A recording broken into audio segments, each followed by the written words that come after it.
Doctor একটা বয়স্ক লোককে ধাক্কাতে ধাক্কাতে চেম্বার থেকে বের করে দিচ্ছে।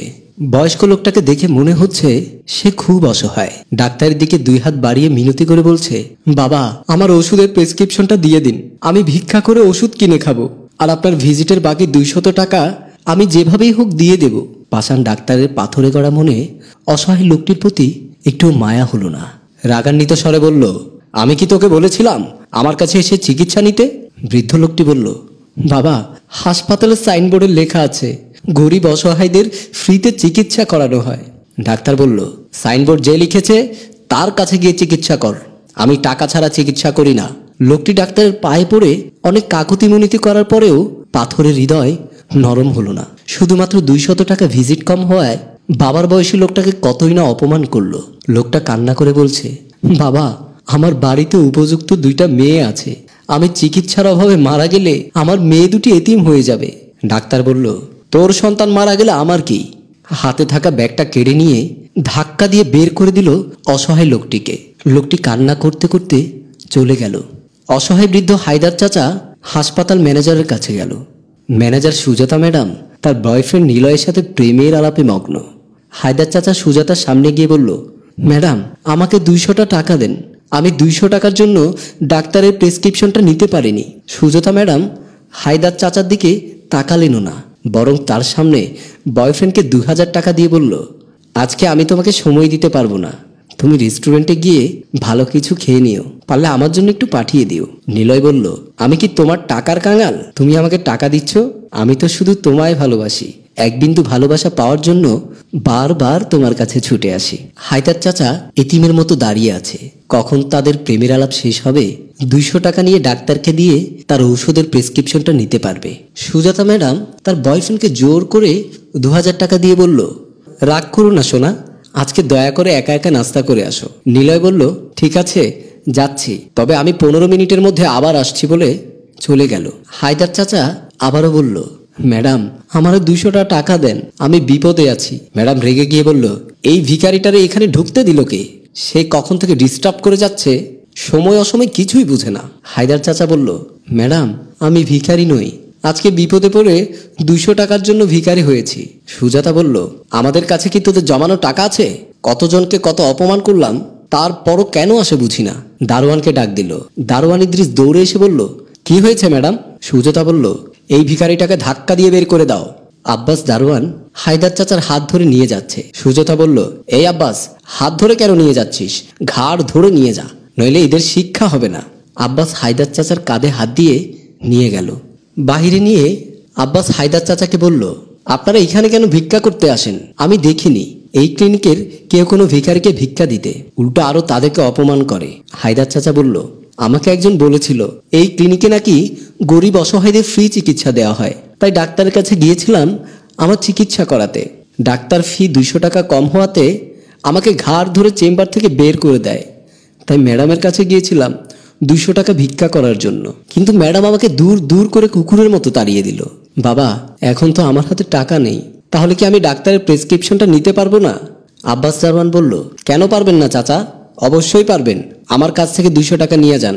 হায়দার চাচা অবাক হয়ে বলল, বাবা, তুমি চাকরি করে কয় টাকা বেতন পাও? তুমি কেন আমাকে টাকা দেবে? আর ডাক্তার ম্যানেজাররা মোটা অঙ্কের বেতন পেয়েও আমাকে 200 টাকা দিল না। আব্বাস দারওয়ান বলল, চাচা, আমি চাকরি করে 9000 টাকা পাই। 9000 টাকা থেকে 2000 টাকা দান সৎকা করি, আর 5000 টাকা আমার মায়ের জন্য পাঠিয়ে দেই, আর 2000 টাকা আমার নিজের হাতে খরচ চলে। এই হাসপাতালে আপনি আর আসিয়েন না। এখানে যে সাইনবোর্ড দিয়েছে গরিব অসহায়দের ফ্রি চিকিৎসা করা হয়, এটা শুধুমাত্র নামে। এখানে কোনো গরিবদের ফ্রিতে চিকিৎসা দেওয়া হয় না, বরং আরো গরিবদেরকে শোষণ করা হয়। হায়দার চাচা দারোয়ানের কথা শুনে মনে খুব শান্তি পেল। মাথায় হাত দিয়ে বলল, বাবা, তোমারে আল্লাহ অনেক বড় করুক। আব্বাস 200 টাকা দিয়ে বলল, ঠিক আছে চাচা, আমার জন্য আর আমার মায়ের জন্য একটু দোয়া করবেন, আর এই 200 টাকা দিয়ে আপনার প্রেসক্রিপশনটা নিয়ে নেন, আরো টাকা লাগলে আমাকে বলবেন। হায়দার চাচা খুশি হয়ে ডাক্তারের কাছে চলে গেল। কিছুক্ষণ পর ক্লিনিকের এমডি সেলিনা এসে ম্যানেজার সুজাতা ম্যাডামকে বলল, মালিক আমাকে ফোন করেছে, অল্প কিছুক্ষণ পরে মালিক এসে পড়বে, তোমরা সবকিছু পরিষ্কার পরিচ্ছন্ন রাখবে এবং সবাইকে নিয়ম কানুন মেনে চলতে বলবে। যদি উল্টোপাল্টা কিছু হয় তাহলে ধরে নিও একজনেরও চাকরি থাকবে না। কারণ আমাদের এই ক্লিনিকের মালিক আসাদ সাহেব একজন দানবীর, খুব ভালো মনের মানুষ। এমন মানুষ সমাজে খুব কম পাওয়া যায়। আবার যেমন সোজা তার চেয়েও বেশি বাঁকা। ওনার সাথে কোনো উল্টোপাল্টা কাজ করলে কাউকেই ছাড় দেয় না। সুজাতা বলল, দানবীর না হলে কি এত বড় ক্লিনিকে বিনা পয়সায় মানুষের সেবা দিতেন? ম্যাডাম, আমাকে একটু মালিক স্যারের সাথে পরিচয় করিয়ে দিন। আমরা তো এখনো মালিককে দেখিনি, পরিচয় থাকলে ভালোই হয়। এমডি স্যার বলল, অবশ্যই, সবাইকে পরিচয় করিয়ে দেব। এই বলে চলে গেল। এর মধ্যেই সুজাতার বয়ফ্রেন্ড নিলয় সুজাতার জন্য কিছু নাস্তা নিয়ে আসে। সুজাতা বলল, তোমাকে আমি এখনো সময় দিতে পারবো না। নিলয় বলল, কেন? সুজাতা বলল, আমাদের ক্লিনিকের মালিক আসছে, তুমি এখন তাড়াতাড়ি চলে যাও। নিলয় অভিমান করে বলল, ঠিক আছে, আমাকে তোমার সময় দিতে হবে না। এই বলে চলে গেল। আর সুজাতা ডাক্তারদেরকে বলতে গেল। ডাক্তার একটা মহিলা রোগীকে কেবিনে শুয়ে বিনা কারণে লজ্জাজনক জায়গায় স্টেথোস্কোপ দিয়ে চেক আপ করছে। এমন সময় সুজাতা গিয়ে বলল, আপনি আছেন তো আপনার রং তামাশায়, অন্যদিকে কোনো খবরবার্তা রাখেন? ডাক্তার চমকে গিয়ে বলল, সুজাতা, তুমি অসময়ে কেন আমার চেম্বারে আসো বুঝি না। একটু পর বিদেশ থেকে মালিক আসবে, আর আপনার এই অবস্থা দেখলে কি হতে পারে ভেবে দেখেছেন? ডাক্তার বলল, কই, আমি তো সেটা জানি না, আমাকে আগে বলবে না? সুজাতা বলল, আমিও জানতাম না, এমডি স্যার একটু আগে এসে বলে গেছে। এই বলে সুজাতা চলে যায়। আর ডাক্তার মহিলাটিকে বলল, তুমি আজকে চলে যাও। মহিলা রোগীটি বলল, ঠিক আছে, আপনার ভিজিট নেন। ডাক্তার বলল, আরে ভিজিট দিয়ে আমাকে লজ্জা দিবেন না। মহিলাটি আচ্ছা ঠিক আছে বলে চলে গেল। ডাক্তার কাপড় চোপড় ঠিক করছে। এর মধ্যেই ক্লিনিকের মালিক হাজী নূর সাহেব এসে তার অফিসে বসলো। ম্যানেজার ও এমডি মালিকের অফিসে ঢুকলো। মালিককে সালাম দিল। মালিক সালামে জবাব দিল। এমডি মালিককে বলল, স্যার, উনি হচ্ছে ক্লিনিকের ম্যানেজার, আপনার সাথে পরিচয় হবে বলে অনেকদিন অপেক্ষা করে আছে। মালিক বলল, হ্যাঁ, আমি চিনি তাকে। সুজাতা বলল, আপনি আমাকে চিনেন? আল্লাহ, আমার ভাগ্য কতই না ভালো। আমি ভেবেছিলাম আপনি আমাকে চিনবেন না। ওদিক থেকে এমডি ইশারা করছে বেশি কথা না বলার জন্য। হাজী নূর সাহেব বলল, এখন ক্লিনিকে ডাক্তার কয়জন আছে? সুজাতা বলল, আজকে ডাক্তারদের ছুটির দিন, তারপরও একজন আছে এমার্জেন্সির জন্য। মালিক বলল, তাকে ডেকে নিয়ে আসো। সুজাতা ডাকতে গেল। মালিক এমডিকে বলল, তুমি সপ্তাহে কয়দিন আসো ক্লিনিকে? এমডি বলল, আমি সপ্তাহে 3 দিন আসি স্যার। এর মধ্যে সুজাতা ডাক্তারকে নিয়ে আসলো। ডাক্তার মালিককে সালাম দিল। মালিক বলল, আমার এলাকায় গরিব অসহায় মানুষদের জন্য আমার এই ক্লিনিক তৈরি করেছিলাম, যাতে কোনো মানুষ চিকিৎসার অভাবে মারা না যায়। তোমরা কি দায়িত্ব পালন করছো? অবশ্যই স্যার, আমরা আপনার দায়িত্ব অক্ষরে অক্ষরে পালন করছি। আপনি আমাদেরকে মাস শেষ হওয়ার আগে বেতন দিয়ে দেন, আর আমরা মানুষকে বিনা পয়সায় চিকিৎসা করতে আমাদের সমস্যা কি? আসাদ সাহেব রেগে গিয়ে বলল, চুপ বেঈমানের দল, তোদের আমি বিশ্বাস করে আমার ক্লিনিকের সব দায়িত্ব দিয়েছিলাম, যাতে আমার এলাকার গরিব দুঃখী মানুষ চিকিৎসা পায়। কারণ আমি যখন ছোট ছিলাম আমার বাবাকে দেখেছি কিভাবে একটা মানুষ চিকিৎসার অভাবে মারা যায়। আমার বাবার সামান্য ম্যালেরিয়া হয়েছিল, তখন আমার বাবা গরিব ছিল, আমার চোখের সামনে তিলে তিলে মারা যায়। সেদিন আমি আল্লাহর কাছে ওয়াদা করেছিলাম, আল্লাহ, তুমি যদি আমাকে কোনোদিন টাকাওয়ালা বানাও, তাহলে আমি কোনো গরিব দুঃখী মানুষকে চিকিৎসার অভাবে মরতে দেব না। আর তোরা আমার এলাকার গরিব মানুষকে শোষণ করছিস। এমডি বলল, কি বলেন স্যার, আমরা কেন মানুষকে শোষণ করব?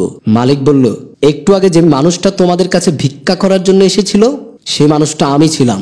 মালিকের কথা শুনে সবাই ঘাবড়ে গেল। আর তোমরা তাকে 200 টাকার জন্য ধুর ধুর করে তাড়িয়ে দিয়েছো। এই হচ্ছে তোমাদের সেবা। আর তোমাদের মতো অমানুষকে আমি বেতন দিয়ে রেখে ভুল করেছি।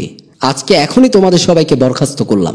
আজ থেকে এই ক্লিনিকের পরিচালনা করবে ইদ্রিস দারোয়ান, যে কিনা 9000 টাকা চাকরি করে মানুষকে সাহায্য করতে পারে।